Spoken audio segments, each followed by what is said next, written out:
मैं पास के ही गांव का रहने वाला हूँ, जहाँ पर ट्रांसपोर्ट की कमी रहती है। मुझे पुरुलिया जाना था। इसके लिए सबसे अच्छा रास्ता साधन तो हमेशा ट्रेन ही था होता था। लेकिन यहाँ पर सिर्फ एक ही रेलवे स्टेशन था, बेगुनकोडर रेलवे स्टेशन। हमारे यहाँ पर इसकी बहुत सारी कहानियाँ सुनाई जाती हैं। कहते हैं यहाँ एक भूत रेलवे स्टेशन है। मैं यहाँ पर कई बार दिन में के वक्त ट्रेन पकड़ चुका था, लेकिन आज मुझे शाम के 7 बज चुके थे। 2009 में सरकार द्वारा इसे झूठा भूतिया स्टेशन घोषित कर दिया गया था। तब से ही दोबारा चालू किया गया। 7 बजे अंधेरा हो चुका था और यहाँ पर इस तरह सन्नाटा था जैसे यहाँ आसपास कोई नहीं रहता हो। मुझे नहीं लगा था कि यहाँ पर ऐसा खाली सा माहौल होगा। मैं अब यहाँ बैठकर ट्रेन का इंतज़ार कर रहा था। मैं अपना मोबाइल चला रहा था, तभी दूर से कोई चलकर आता हुआ नजर आ रहा था। उसने भी अपने हाथ में लाइट पकड़ी हुई थी। मुझे भी वह थोड़ा अच्छा सा लगा कि चलो अब कोई और तो यहाँ पर है। पास आने पर पता लगा कि वह कोई औरत है जो हाथ में टॉर्च पकड़कर मेरे पास आकर खड़ी हो गई थी।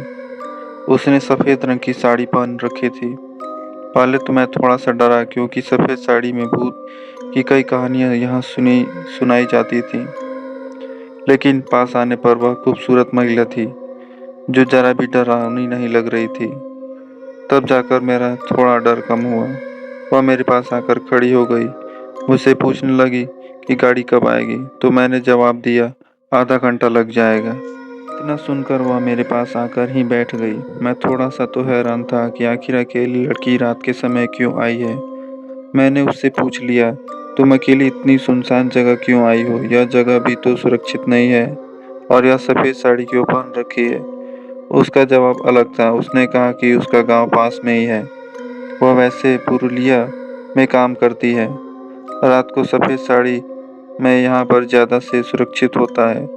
लोग यहाँ कमाते हैं। सफ़ेद साड़ी में तो वैसे भी किसी छेड़खानी की हिम्मत नहीं होगी। मैं भी हैरान था, क्योंकि उसने बात तो सही कही थी। तो मैंने हंसने लगा और तब उसने मुझसे पानी मांगा। मेरे पास भी एक बोतल था तो मैंने उसको दे दिया, लेकिन वह तो कुछ पीने की बजाय पूरी बोतल ही पी गई। तब मैं भी मजाक में उससे पूछ लिया, तुम भूत वूत तो नहीं हो? तब वह भी हंस के बोलने लगी। उसने कहा ये तो बाद में ही पता चलेगा। ऐसे ही हम दोनों वहाँ मजाक कर रहे थे। ऐसे ही टाइम कब निकल गया कुछ पता ही नहीं चला। तभी सामने से ट्रेन आ गई।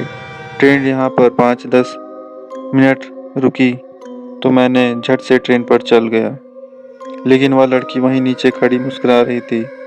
तब मैंने आवाज़ लगाई, जल्दी चढ़ जाओ, नीचे क्या कर रही हो? लेकिन वह बस वहीं खड़ी रही।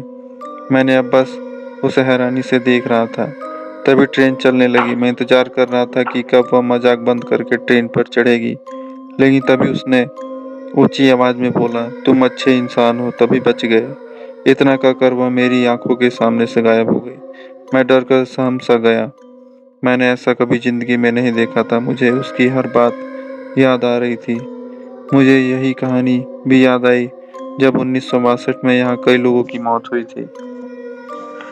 तब से यह स्टेशन बंद था। 2009 में इसे दोबारा खोला गया था। यह आखिरी बार था जब मैं स्टेशन पर गया था।